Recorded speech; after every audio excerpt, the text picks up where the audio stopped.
Five-time champion and NBA legend Derek Fisher was recently in Kenya, and I managed to catch an exclusive one-on-one interview with the retired Lakers icon. And I began by asking him who is his favorite African basketballer of all time. I have so much respect for players from everywhere, specifically here in Africa. Dikembe Mutombo, to me, represents so much more than basketball.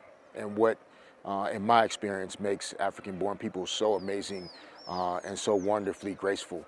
The impact that he left on this world that goes beyond what he did on the court is why Dikembe is my favorite. He's an example of how, if we choose to live our life in service, we can leave this earth feeling very accomplished and leave an amazing legacy.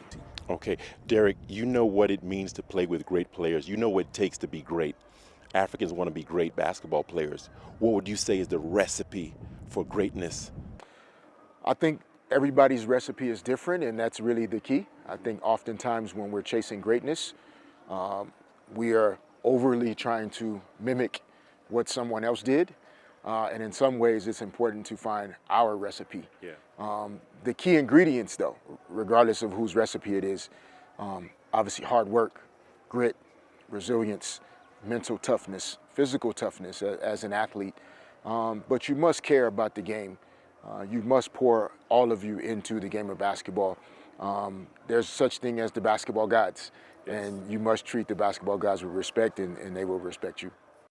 And finally, Derek, before we let you go, you know, you've heard the adage, it's easier to be struck by lightning than to play in the NBA. So there's a great talent gap between the North Americans and the rest of the world. Do you think camps like this can narrow that gap and give an African from around the corner an opportunity to play in the NBA? Yeah, I mean, I think the key word you use is opportunity. And so the NBA, junior NBA, having clinics like today here on the continent, creating that access for young people here is so important to not just growing the game of basketball. And yes, let's hope to see an NBA, WNBA player from Kenya, from Nairobi.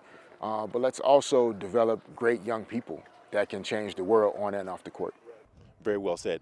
And I did say that was my last question, but I got one more. What were you thinking when South Sudan took the United States all the way to the brink?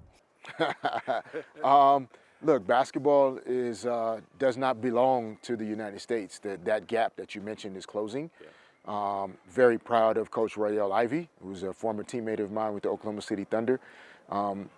I do expect to continue to see great things from the South Sudan team. Luol Deng continues to do great things, impacting the community with his foundation and his work. So I think there's more to see. 2028 in LA is going to be really interesting.